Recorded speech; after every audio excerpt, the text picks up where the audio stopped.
નમસ્કાર, હું છું હિના અને આપ જોઈ રહ્યા છો ઇન્ડિયા ન્યૂઝ ગુજરાતનું ખાસ બુલેટિન આપણું સુરત. સમાચારની શરૂઆત કરતા પહેલા એક નજર કરીશું આજની હેડલાઇન્સ પર. 2.5 લાખ શ્રમિકોને પરત લાવવા ઉદ્યોગકારો મેદાને, ગાડીઓ મોકલાશે. શ્રમિકોના પલાયનથી સુરતનો ઉદ્યોગ સૂનો પડ્યો. ફોગવાના પ્રમુખે કહ્યું, અમારા દીકરા સમાન, તેમના વગર મશીનો ચલાવવા અશક્ય.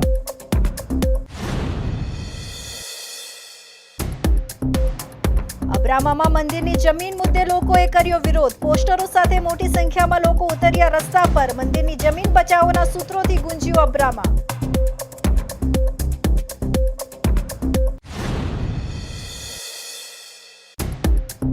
પચાસથી વધુ કારને સળગતા બચાવી લીધી. સીમાડા BRTS રોડ પર રામકાર મેળામાં આગ લાગતા નાસભાગ. કેબિનમાં ગેસ સિલિન્ડર હોવાથી લોકો દૂર ભાગ્યા.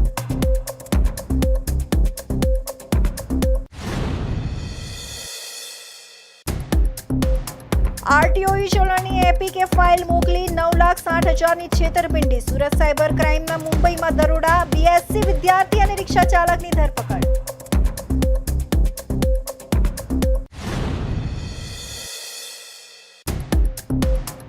અને સુરતમાં ગ્રિન્ડર એપથી શિક્ષકને હની ટ્રેપમાં ફસાવી લૂંટી લીધા. વાડીમાં મળવા બોલાવી વિડીયો ઉતાર્યો. પોલીસે ડમી આઈડી બનાવી ખેલ પાડ્યો. રત્ન કલાકાર અને રિક્ષા ચાલકની ધરપકડ. તો હવે જોઈશું સમાચાર વિસ્તારથી. સુરતની આર્થિક કરોડરજ્જુ સમાન ગણાતા શ્રમિકો માટે શહેરના ઉદ્યોગકારોએ દિલ ખોલીને મદદની જાહેરાત કરી છે. યુદ્ધ અને ગેસની અછતના કારણે હિજરત કરી ગયેલા 2.5 લાખ શ્રમિકોને પરત બોલાવવા માટે federation of Gujarat weavers welfare association ફોગવા અને ચેમ્બર ઓફ કોમર્સ SGCCIએ મોટી જાહેરાત કરી છે. ઉદ્યોગકારોએ જણાવ્યું છે કે જે શ્રમિકો પાસે પરત આવવા માટે સાધનો નથી, તેમને લાવવા માટે ઉદ્યોગ પોતે પરિવહનની વ્યવસ્થા કરશે. ઉલ્લેખનીય છે કે છેલ્લા કેટલાય સમયથી ઈરાન અને અમેરિકા વચ્ચે ચાલી રહેલા તણાવને કારણે વૈશ્વિક બજારમાં ક્રૂડ ઓઇલના ભાવ વધ્યા હતા, જેની સીધી અસર સુરતના પ્રોસેસિંગ અને વીવિંગ ઉદ્યોગ પર પડી હતી. પરંતુ હાલમાં મળેલા અહેવાલો મુજબ બંને દેશો શાંતિ મંત્રણા માટે ટેબલ પર આવવા તૈયાર થયા છે અને 15 દિવસનું સીઝ ફાયર જાહેર કરવામાં આવ્યું છે. આ સમાચારને પગલે ક્રૂડના ભાવમાં પણ બેરલ દીઠ 15 થી 20 રૂપિયાનો ઘટાડો નોંધાયો છે. પરિણામે જે ટેક્સટાઇલ યુનિટ્સમાં ઉત્પાદન પર કાપ મૂકવામાં આવ્યો હતો, ત્યાં હવે ફરીથી પૂર્ણ ક્ષમતા સાથે કામ શરૂ કરવાની તૈયારીઓ થઈ રહી છે. શ્રમિકોના પલાયન પાછળનું એક મુખ્ય કારણ કોમર્શિયલ ગેસની અછત અને તેના વધેલા ભાવો હતા. આ સમસ્યાના ઉકેલ માટે ઉદ્યોગકારોએ રાજ્ય સરકાર અને ડેપ્યુટી CM સાથે સીધો સંપર્ક સાધ્યો હતો. સરકારે ઉદ્યોગોને પૂરતા પ્રમાણમાં ગેસ પૂરો પાડવાનું આશ્વાસન આપ્યું છે. હાલમાં 2200 થી 2500 જેટલા સિલિન્ડરની તાતી જરૂરિયાત ધરાવતી ફેક્ટરીઓનું લિસ્ટિંગ પણ કરી દેવામાં આવ્યું છે અને કલેક્ટર કચેરી દ્વારા વિતરણની પ્રક્રિયા શરૂ કરી દેવાઈ છે. ઘણા શ્રમિકો આર્થિક ભીસ અથવા પરિવહનની સુવિધાના અભાવે વતનમાં અટવાયા હોય છે. આ અંગે ફોગવાના પ્રમુખ અશોક જીરાવાલાએ સ્પષ્ટતા કરી છે કે જે શ્રમિકો પાસે સુરત આવવા માટે પૂરતા સાધનો નથી, તેમને લાવવા માટે ઉદ્યોગકારો પરિવહનની વ્યવસ્થા કરવા પણ તત્પર છે.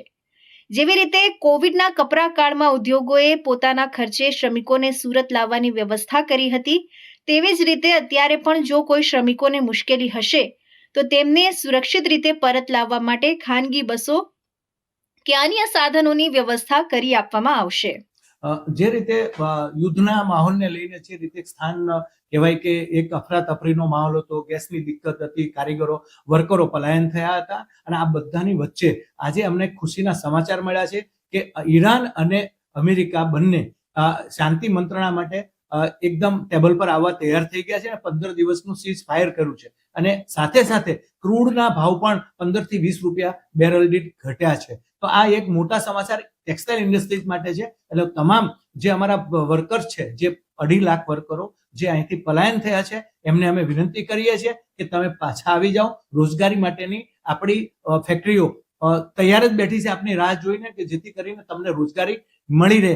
હવે કોઈ જાતની કોઈ પ્રોબ્લેમ છે નહીં. ગેસની દિક્કત હતી, માનનીય સરકાર શ્રી, માનનીય ડેપ્યુટી સીએમએ બધાની જાયજો લીધો છે અને તમામ ઇન્ડસ્ટ્રીઝને ગેસ પ્રોવાઈડ કરવા માટે એક આદેશ પણ આપી દીધો છે. અને એ અધિકારીઓ છે, માન્ય કલેક્ટર શ્રી હોય કે ડીએસઓ હોય કે ડેપ્યુટી કલર હોય, તમામ અમારી સાથે જોઈન્ટલી ફોન પર અમે ડાયરેક્ટ ટચમાં છીએ અને જે લોકોના ડેટા છે, જેને જરૂરિયાત છે, એ ડેટાઓ અમે ત્યાં પ્રોવાઈડ બી કર્યા છે. અને કાલથી, મારા ખ્યાલથી આજથી ને કાલથી એ તમામ ગેસ સિલિન્ડરો આપવાના શરૂ થશે પોતપોતાની ફેક્ટરી ઉપર. આ બહુ મોટી વાત છે. એટલે ફરીથી શ્રમિકો આવી જાય, એમની રાહ ફેક્ટરી જોઈ રહી છે, તમામ ઇન્ડસ્ટ્રીયલ ઉદ્યોગકારો જોઈ રહ્યા છે. તો શ્રમિકોને પોતાની રોજગારી મેળવવા માટેનું શરૂઆત થઈ ગઈ છે. આવવા માંગે છે તો જ્યાં જરૂરિયાત છે, જે લોકોની પાસે પૂરતા પરિવહન નથી, તો એના માટે હંમેશા કોવિડમાં પણ ઇન્ડસ્ટ્રીયાલિસ્ટોએ ત્યાં જઈને પણ લઈ આવ્યા છે. તો એની માટેનો અમારા દરવાજા ખુલ્લા છે, કારણ કે વર્કર છે એ અમારા દીકરાની જેમ અમારે સાચવવો પડતો હોય છે, કારણ કે એનાથી ફેક્ટરી અમારી ચાલે છે. એટલે બહુ મોટી વાત છે અમારા માટે કે અમને કોઈ એમ કહેશે કે અમને વ્યવસ્થા કરી આપો, તો વ્યવસ્થા કરવા માટે પણ અમે તૈયાર છીએ. જિલ્લા કલેક્ટર, ડીએસઓ અને ડેપ્યુટી કલેક્ટર સાથે ઉદ્યોગ મંડળો સતત સંપર્કમાં છે. ઉદ્યોગકારોએ જે શ્રમિકો અને એકમોને ગેસની જરૂર છે, તેમનો સંપૂર્ણ ડેટા પ્રશાસનને સોંપી દીધો છે. આ સહકારને કારણે હવે ફેક્ટરીઓ પર જ ડાયરેક્ટ ગેસ સિલિન્ડરો પહોંચાડવાની કામગીરી તેજ બની છે. સરકારના આ પ્રોત્સાહક અભિગમને કારણે ઉદ્યોગકારોમાં પણ નવો ઉત્સાહ જોવા મળી રહ્યો છે. છેલ્લા 2 દિવસમાં જે રીતે લિસ્ટિંગની પ્રક્રિયા થઈ છે, તેનાથી આગામી સપ્તાહમાં સુરતના પૂર્વ વિસ્તારના કારખાનાઓમાં ફરીથી રોનક જોવા મળશે તેવું લાગી રહ્યું છે. સુરત શહેરમાં મંદિરની જમીન મુદ્દે વિરોધનો સૂર વધુ તેજ બની રહ્યો છે. રાંદેર બાદ હવે અબ્રામા ગામમાં પણ સ્થાનિકો મોટી સંખ્યામાં રસ્તા પર ઉતરી આવ્યા છે અને પોસ્ટરો, બેનરો સાથે ઉગ્ર વિરોધ નોંધાવ્યો છે. ખાસ કરીને અમરીશેશ્વર મહાદેવ મંદિરની જમીન બચાવવા માટે લોકોમાં ભારે રોષ જોવા મળી રહ્યો છે. લોકોનું સ્પષ્ટ કહેવું છે કે મંદિરની જમીન સુરક્ષિત રાખવામાં નિષ્ફળ રહેનારા નેતાઓને હવે વિસ્તારમાં આવવા નહીં દેવામાં આવે. સુરત શહેરમાં ફરી એકવાર મંદિરની જમીન બચાવવા મુદ્દે સ્થાનિકોમાં રોષ ફાટી નીકળ્યો છે. રાંદેર વિસ્તાર બાદ હવે અબ્રામા ગામમાં મોટી સંખ્યામાં લોકો રસ્તા પર ઉતરી આવ્યા હતા અને પોસ્ટરો, બેનરો સાથે ઉગ્ર વિરોધ પ્રદર્શન કર્યું હતું. સ્થાનિકોના આ વિરોધમાં ખાસ કરીને અમરીશેશ્વર મહાદેવ મંદિરની જમીન સુરક્ષિત રાખવાની માંગ ઉગ્ર બની રહી છે. અબ્રામામાં એકત્ર થયેલા લોકોએ હાથમાં પોસ્ટરો અને બેનરો લઈને મંદિરની જમીન બચાવો જેવા સૂત્રોચ્ચાર કર્યા હતા. વિરોધ દરમિયાન લોકોએ સ્પષ્ટ સંદેશ આપ્યો કે જે નેતાઓ મંદિરની જમીન બચાવવા માટે સક્રિય પગલાં નહીં ભરે, તેઓએ મત માંગવા માટે વિસ્તારમાં આવવું નહીં. આ સંદેશા સાથે લખાયેલા પોસ્ટરો લોકોમાં ખાસ આકર્ષણનું કેન્દ્ર બન્યા હતા. વિરોધ દરમિયાન બેનરોમાં કાયદો બોલે છે, મંદિરની જમીન સુરક્ષિત રાખો જેવા સૂત્રો પણ જોવા મળ્યા હતા, જે લોકોની લાગણીઓ અને માંગણીઓ સ્પષ્ટ રીતે દર્શાવતા હતા. સ્થાનિકોનું કહેવું છે કે મંદિર જેવી ધાર્મિક અને ઐતિહાસિક ધરોહરને કોઈ પણ રીતે નુકસાન પહોંચે તે સહન કરવામાં નહીં આવે. અહીં નોંધનીય છે કે સુરતના રાંદેર વિસ્તારમાં પણ થોડા સમય પહેલા મંદિરની જમીન મુદ્દે વિરોધ થયો હતો. હવે અબ્રામામાં લોકો મેદાનમાં ઉતરતા આ મુદ્દો વધુ ઉગ્ર બનવાની શક્યતા વ્યક્ત કરવામાં આવી રહી છે. લોકો એક સાથે આવીને મંદિર બચાવવા માટે અવાજ ઉઠાવી રહ્યા છે, જે આગામી દિવસોમાં રાજકીય રીતે પણ અસરકારક સાબિત થઈ શકે છે. સ્થાનિકોના આંદોલનને જોતા હવે પ્રશાસન અને સંબંધિત તંત્ર શું પગલાં લે છે તે જોવાનું મહત્વપૂર્ણ બની રહ્યું છે. અમારા અબ્રામા ગામે શ્રી અમરીશેશ્વર મહાદેવ મંદિર આવેલું છે. એ મંદિરની જમીનો આ મંદિરના પૂજારી ટ્રસ્ટી બીરેનકુમાર ગિરજાશંકર વૈદ્ય, વલ્લભભાઈ પ્રેમજીભાઈ સવાણી તથા મિતુલભાઈ મહેશભાઈ સવાણીને ચેરિટી કમિશનર સાહેબશ્રીની કચેરીમાં ફ્રોડ પુરાવાઓ રજૂ કરી અને વેચાણ આપેલ છે. જે બાબતે અમે સને 2023ની સાલથી આજ દિન સુધી કન્ટિન્યુ લડત ચલાવતા આવેલ છે અને આ મુદ્દા બાબતે અમે દરેક પક્ષના દરેક નેતાઓનો રૂબરૂ સંપર્ક કરેલ છે, પરંતુ આજ દિન સુધી કોઈ પણ પક્ષના કોઈ પણ નેતાઓએ આ બાબતે કોઈ ન્યાયિક તપાસ થાય તે માટે અમને કોઈ હૈયા ધરપત આપેલ નથી. જેના કારણે આગામી એપ્રિલ 26ના રોજ જે સુરત મ્યુનિસિપલ કોર્પોરેશનની જે ચૂંટણી છે તે બાબતે જે પણ પક્ષના નેતાઓ અમને આ અમરીશેશ્વર મહાદેવ મંદિરની જમીન બાબતે જે પણ મદદ કરશે તેવા નેતાઓને અમે અહીં વોટ આપીશું એવું અમે આ બેનર અભિયાન થકી જાહેર કરીએ છીએ અને આ બેનર થકી અમે વિરોધ દર્શાવીએ છીએ. કે જે પણ નેતાઓ અમને કામ લાગશે આ જમીન બાબતે તેને અમે તેવા જ નેતાઓએ વોટ માંગવા આવું. હવે અમે કોઈ પણ ઇલેક્શનનો કે કોઈ પણ પાર્ટીનો અમે વિરોધ નથી કરતા, પરંતુ જે હાલની સમસ્યા છે અમારા ગામની શ્રી અંબરીશેશ્વર મહાદેવ મંદિરની જે જમીન છે એનો જે વિવાદ ચાલી રહેલો છે, એ વિવાદમાં જે નેતાઓ અમને મદદ કરવા માટે તૈયાર થશે એ નેતાઓએ જ આ ગામની અંદર વોટિંગ માટે એટલે કે વોટ માંગવા માટે આવવું એવો આ અમારા ગામજનોએ નિર્ણય કરેલ છે.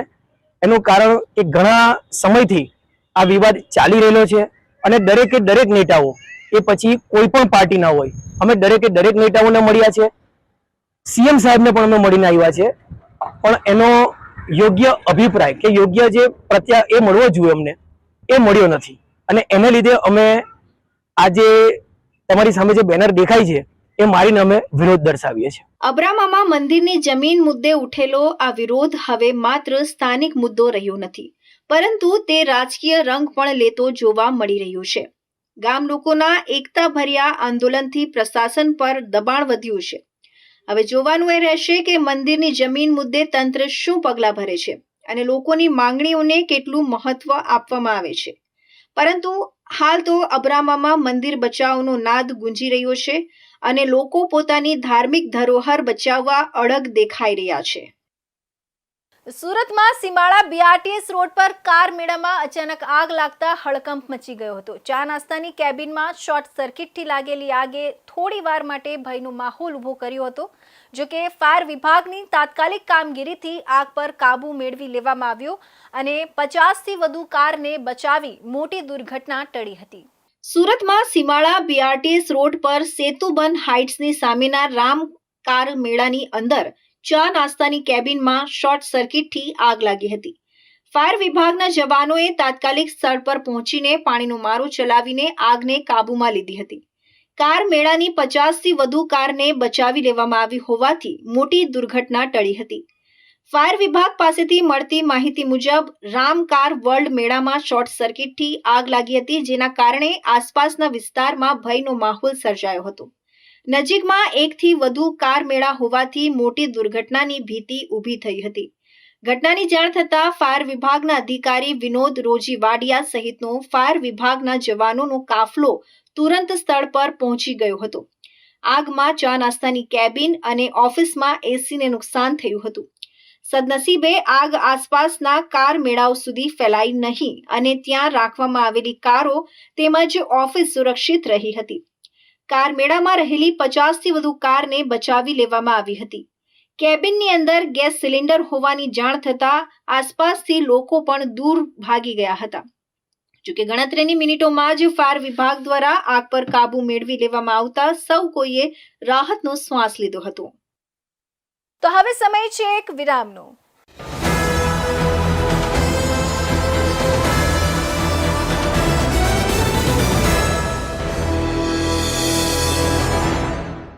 મુદ્દાઓ છે દેશના, પેનલ પર થશે ચર્ચા, વાતમાં થશે સ્પષ્ટ સંવાદ. અમે લાવીએ છીએ તમારા પ્રશ્નોને મંચ પર.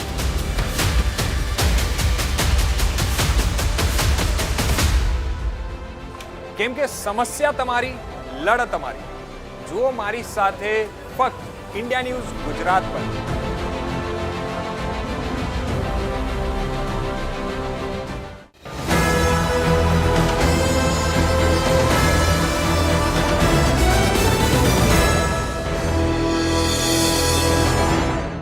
વિરામ બાદ ફરી આપ સૌનું સ્વાગત છે. સુરત સાયબર ક્રાઇમ પોલીસે મુંબઈના ઘાટકોપર ખાતે દરોડા પાડીને ડિજિટલ ચલણના નામે છેતરપિંડી આચરતા 2 શખ્સોની ધરપકડ કરી છે. આરોપીઓએ સુરતના એક નાગરિકને વોટ્સએપ પર ફ્રોડ એપીકે ફાઇલ મોકલી તેના બેંક ખાતામાંથી 9,60,000 ટ્રાન્સફર કરી લીધા હતા. ઝડપાયેલા આરોપીઓમાં બીએસસીનો વિદ્યાર્થી વૈષ્ણવ સંજય દાંગડ અને રિક્ષા ચાલક નિલેશ રત્નાકર કલંબેનો સમાવેશ થાય છે. આ ગુનાની પદ્ધતિ મુજબ ગત 16 થી 30 ડિસેમ્બર 2025 દરમિયાન ફરિયાદીના મોબાઈલ પર આરટીઓ ચલણ 1 epic.apk નામની એક શંકાસ્પદ ફાઇલ મોકલવામાં આવી હતી. ફરિયાદીએ આ ફાઇલ ઓપન કરતા જ આરોપીઓએ તેમના ફોનનો રિમોટ એક્સેસ મેળવી લીધો હતો. ત્યારબાદ ફરિયાદીની જાણ બહાર તેમના HDFC બેંક ખાતામાંથી ટુકડે ટુકડે કુલ 9,60,000 આરોપીઓના યસ બેંકના ખાતામાં ટ્રાન્સફર કરી દેવામાં આવ્યા હતા. સુરત સાયબર ક્રાઇમ સેલે ટેકનિકલ સર્વેલન્સના આધારે તપાસ કરતા આ કૌભાંડના છેડા મુંબઈના ઘાટકોપર સુધી લંબાયા હતા. તપાસમાં ખુલ્યું હતું કે મુખ્ય સૂત્રધારના કહેવા પર 18 વર્ષીય વિદ્યાર્થી વૈષ્ણવે રિક્ષા ચાલક નિલેશના નામે યસ બેંકમાં મ્યુલ એકાઉન્ટ ખોલાવ્યું હતું. આ ખાતાનો ઉપયોગ માત્ર છેતરપિંડીના નાણાં મેળવવા માટે જ થતો હતો. પોલીસે મુંબઈમાં ઓપરેશન પાર પાડી બંનેની ધરપકડ કરી સુરત લાવ્યા છે. પોલીસ તપાસમાં પૂછપરછમાં જાણવા મળ્યું છે કે આ બંને આરોપીઓ કમિશનની લાલચમાં પોતાના ખાતા ભાડે આપતા હતા. ફરિયાદીના નાણાં ખાતામાં જમા થતાં જ તેઓએ બેંકમાં રૂબરૂ જઈ ચેક અને ATM મારફતે રકમ ઉપાડી લીધી હતી. પોતાનું કમિશન કાપીને બાકીની રોકડ રકમ તેઓ મુખ્ય સૂત્રધારને પહોંચાડતા હતા. હાલ પોલીસ આ ટોળકી દ્વારા અન્ય કેટલા લોકો શિકાર બન્યા છે તેની તપાસ કરી રહી છે. ઓનલાઈન RTO APK ફાઇલ મોકલી આ નાગરિકો સાથે છેતરપિંડી કરનાર જામતારા ગેંગની બે આરોપીઓને સુરત સાયબર ક્રાઇમ સેલ દ્વારા મુંબઈ ઘાટકોપર ઈસ્ટ વેસ્ટથી ઝડપી પાડવામાં આવ્યું છે. બંને આરોપીઓનું નામ છે નિલેશ કલંબે અને વૈષ્ણવ ડાંગર. જે નિલેશ કલંબે છે એ પોતે રિક્ષા ડ્રાઈવર છે અને જે વૈષ્ણવ ડાંગર છે એ 18 વર્ષનો છોકરો છે જે હાલ અભ્યાસ કરે છે અને નિલેશના છોકરાનું ભાઈબંધ છે.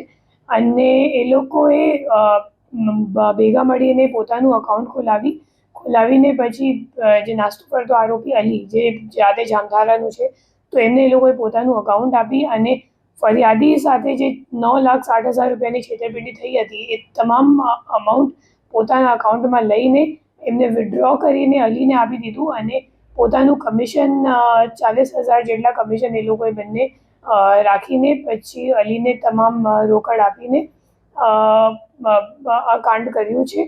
અને હાલ આપણી તપાસ જામતારાની ગેંગમાંના જે અન્ય આરોપીઓ છે એમને પકડવા માટેની ચાલુ છે. સુરત પોલીસે આરોપીઓના 2 દિવસના રિમાન્ડ મેળવી મુખ્ય સૂત્રધારને પકડવા ચક્રો ગતિમાન કર્યા છે. પોલીસે નાગરિકોને ચેતવણી આપી છે કે કોઈ પણ સરકારી વિભાગ ક્યારેય APK ફાઇલ મોકલતું નથી. તેથી અજાણી લિંક પર ક્લિક ન કરવું અને છેતરપિંડીના કિસ્સામાં તુરંત 1930 નંબર પર સંપર્ક કરવો.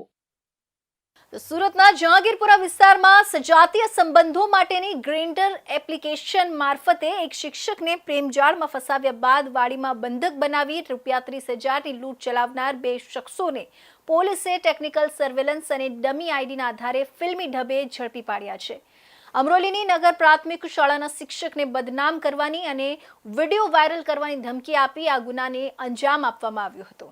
મૂળ અમરેલીના અને સુરતના જહાંગીરપુરામાં રહેતા 26 વર્ષીય શિક્ષક ગ્રિન્ડર એપ્લિકેશન પર એન્ડરસન નામે આઈડી ધરાવતા હતા.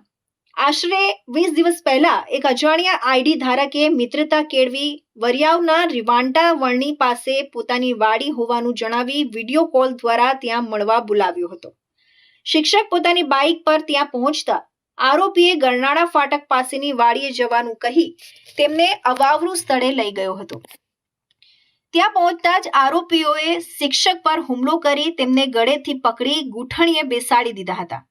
આરોપીઓએ તેમનો મોબાઈલ છીનવી લીધો હતો અને તું આવી એપ દ્વારા છોકરાઓને મળે છે, અમે તારા ઘરે અને પોલીસને જાણ કરીશું તેમ કહી બદનામ કરવાની ધમકી આપી હતી.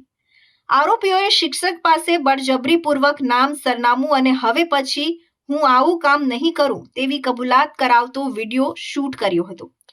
વધુમાં તેમના આધાર કાર્ડ અને ડ્રાઇવિંગ લાયસન્સના ફોટા પાડી લીધા હતા.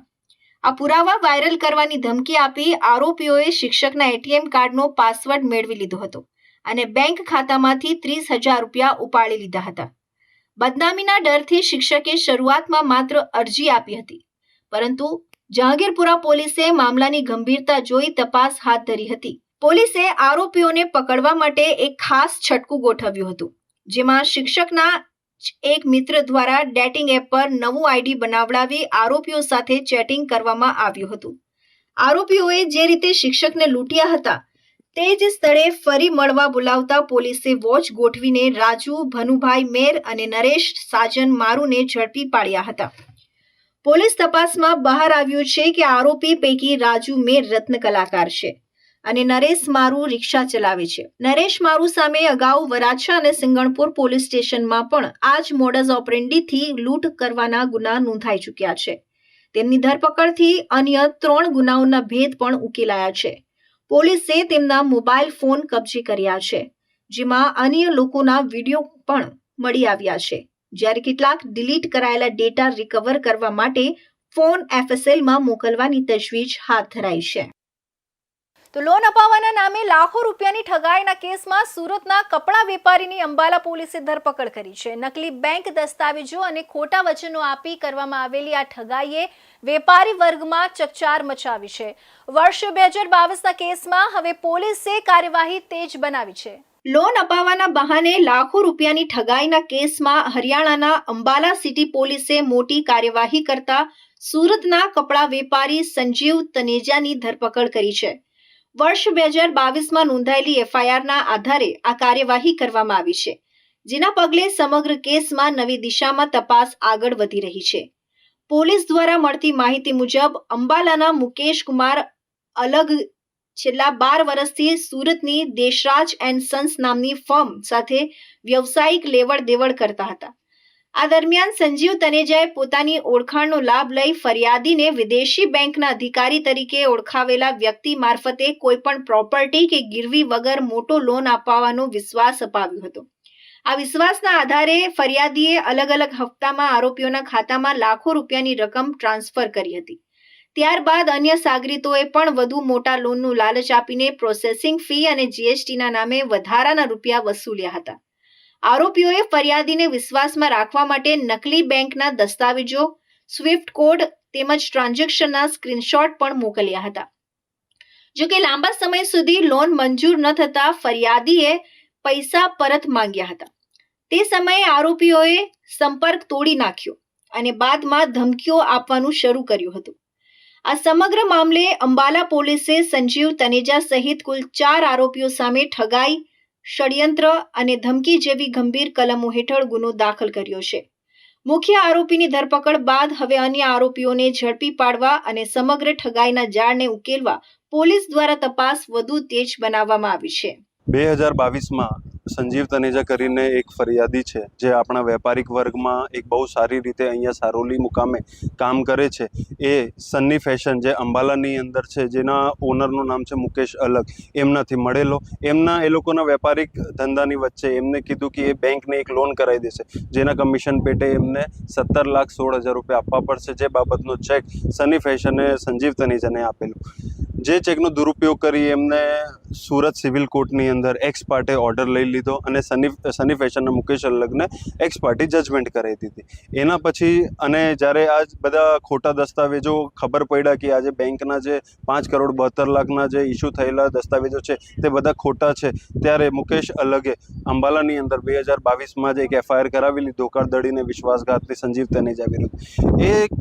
એ FIRના દરમિયાન ચાર્જશીટ થઈને ચાર્જશીટ પછી ક્યારે પણ સંજીવ તનેજા હાજર નહીં થતો હતો, તો ત્યારે કોર્ટે ધ્યાન લઈ ત્યાં બેલ કેન્સલ કર્યા અને એમના વિરુદ્ધ વોરંટ કાઢ્યું. મુખ્ય આરોપીની ધરપકડ બાદ હવે અંબાલા પોલીસ અન્ય સાગરીતોને શોધવા માટે ચક્રો ગતિમાન કરી રહી છે. આ કેસમાં નકલી દસ્તાવેજો અને ટેકનોલોજીનો ઉપયોગ કરી કરવામાં આવેલી ઠગાઈ સામે પોલીસ વધુ તપાસ કરી રહી છે. સાથે જ આવા કિસ્સાઓથી સાવચેત રહેવા વેપારીઓ અને સામાન્ય નાગરિકોને પણ સૂચના આપવામાં આવી રહી છે. સુરતના લિંબાયત વિસ્તારમાં મારામારી અને જાનથી મારી નાખવાની ધમકીના કેસમાં રીઢા આરોપીને પોલીસે ગણતરીના કલાકોમાં જ ઝડપી પાડી મોટી સફળતા મેળવી છે. જૂના ઝઘડાની અદાવતમાં ફરિયાદીના ઘરમાં ઘૂસી હુમલો કરનાર આરોપી સામે પોલીસની ઝડપી કાર્યવાહીથી વિસ્તારમાં સુરક્ષાનો માહોલ મજબૂત બન્યો છે. સુરત શહેરના લિંબાયત વિસ્તારમાં મારામારી અને જાનથી મારી નાખવાની ધમકીના 2 ગંભીર ગુનામાં સંડોવાયેલા રીઢા આરોપીને લિંબાયત પોલીસે ગણતરીના કલાકોમાં ઝડપી પાડી પ્રશંસનીય કામગીરી કરી છે. પોલીસની સતર્કતા અને ટેકનિકલ વર્કઆઉટના કારણે આરોપી સુધી ઝડપી પહોંચાડવામાં સફળતા મળી છે. પોલીસ સૂત્રો મુજબ લીંબાદ પોલીસ સ્ટેશન વિસ્તારમાં ફરિયાદી ફૈઝાન ઉર્ફે ડમો ઇરફાન સૈયદ પોતાના ઘરે નજીક રુસ્તમ પાર્ક ગલી નંબર 3 ખાતે હાજર હતા, ત્યારે વસીમ ઉર્ફે કાલિયા, નાઝીમ ઉર્ફે ડાયમંડ, નાઝીમ ઉર્ફે લડ્ડુ અને સમીર ઉર્ફે ઘુંગરુ નામના શખ્સોએ 3 મહિના અગાઉ થયેલા ઝઘડાની અદાવત રાખી હુમલો કર્યો હતો. આરોપીઓએ ફરિયાદીને ગાળાગાળી કરી ઢીક મુક્કીનો માર માર્યો હતો. આ સાથે જ આરોપીઓ ફરિયાદીના ઘરમાં ઘૂસી જઈ હુમલો કર્યો હતો. બનાવ દરમિયાન વસીમ ઉર્ફે કાલિયાએ ચપ્પુ જેવા તીક્ષ્ણ હથિયાર બતાવી ફરિયાદીને જાનથી મારી નાખવાની ધમકી આપી ફરાર થઈ ગયો હતો. આ બનાવ અંગે લીંબાદ પોલીસ સ્ટેશનમાં ગુનો નોંધાતા પોલીસ કમિશનર સહિતના ઉચ્ચ અધિકારીઓના માર્ગદર્શન હેઠળ તપાસ હાથ ધરવામાં આવી હતી. પોલીસ ઇન્સ્પેક્ટર ડીડી ચૌહાણના નેતૃત્વમાં સર્વેલન્સ સ્ટાફે ટેકનિકલ વર્કઆઉટ અને બાતમીદારોની મદદથી આરોપીઓને શોધી કાઢવા કામગીરી શરૂ કરી હતી. અંતે પોલીસે મુખ્ય આરોપી વસીમ ઉર્ફે કાલિયાને ઝડપી પાડી તેના વિરુદ્ધ કાયદેસરની કાર્યવાહી હાથ ધરી છે.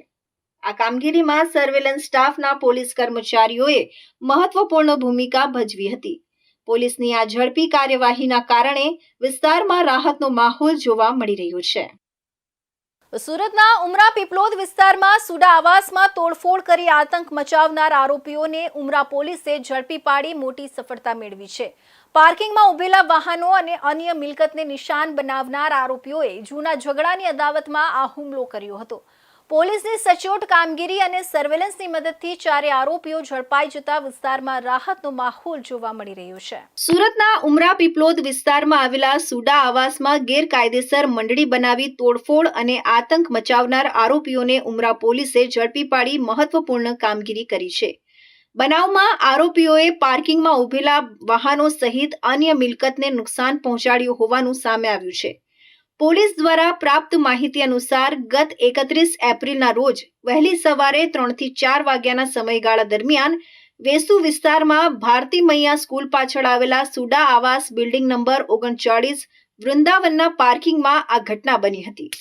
આરોપી રાજકુમાર રતન પ્રસાદ સિંહ અને તેના સાગરીતોએ અક્ષય કથારિયા અને રૂપેશ બાલાજી નામના યુવકો સાથે થયેલા ઝઘડાની અદાવત રાખીને હુમલો કર્યો હતો. આરોપીઓએ ગેરકાયદેસર રીતે મંડળી બનાવી ધારદાર હથિયાર સાથે પાર્કિંગમાં ઉભેલા કુલ 3 two wheeler, 1 auto rickshaw, electric meter અને માછલી ઘરની તોડફોડ કરી અંદાજે ₹4,500નું નુકસાન પહોંચાડ્યું હતું. બનાવ બાદ તમામ આરોપીઓ સ્થળ પરથી ફરાર થઈ ગયા હતા. આ મામલે ફરિયાદ નોંધાતા ઉમરા પોલીસ સ્ટેશનમાં ભારતીય ન્યાય સંહિતા 2023ની વિવિધ કલમો હેઠળ ગુનો નોંધાયો હતો. બાદમાં પોલીસ કમિશનર તથા અન્ય ઉચ્ચ અધિકારીઓના માર્ગદર્શન હેઠળ પોલીસ ઇન્સ્પેક્ટર MJ ચૌધરી અને સેકન્ડ PI DB ચાવોડે ટીમ સાથે તપાસ શરૂ કરી હતી. સર્વેલન્સ ટીમ અને બાતમીદારોની મદદથી પોલીસે 4 આરોપીઓને ઝડપી પાડ્યા છે, જેમાં રાજકુમાર રતન પ્રસાદ સિંહ, શૈલેષ ઉર્ફે નાળિયેર બારિયા, મયંક નરેશભાઈ રાઠોડ અને શિવા સાનિયસ નાહકનો સમાવેશ થાય છે. પકડાયેલા આરોપીઓમાં મયંક રાઠોડ સામે અગાઉ પણ પ્રોહિબિશન એક્ટ હેઠળ ગુનો નોંધાયેલું હોવાનું બહાર આવ્યું છે.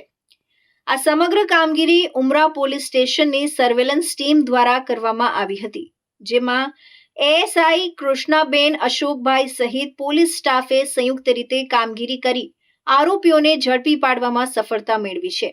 પોલીસ દ્વારા આરોપીઓ વિરુદ્ધ આગળની કાયદેસરની કાર્યવાહી હાથ ધરવામાં આવી છે. તો આ હતા ઇન્ડિયા ન્યૂઝ ગુજરાતના ખાસ બુલેટિન, આપણું સુરતના મહત્વના સમાચાર. નવા સમાચાર સાથે ફરી મળીશું. ત્યાં સુધી જોતા રહેજો ઇન્ડિયા ન્યૂઝ ગુજરાત.